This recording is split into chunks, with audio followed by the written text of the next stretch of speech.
Hi, buddy. Mamaya pa ang lunch natin, ha?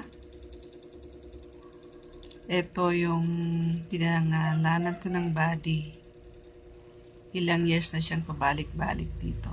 Pag nakita niyang open ako, dito siya, nagtatambay. Ayan.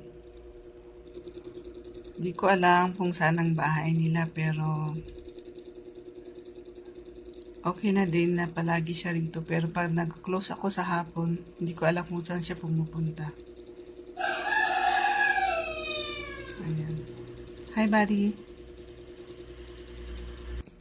Kukunin ko sana siya sa bahay, pero may nagmamay-ari kasi.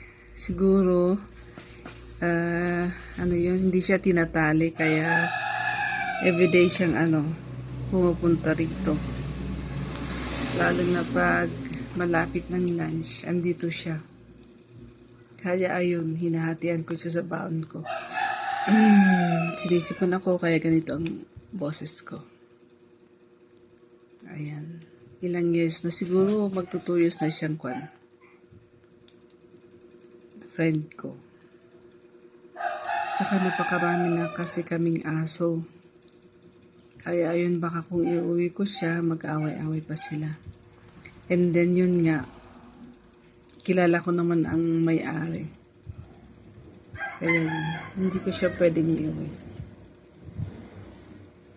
Ganito na lang kami araw-araw.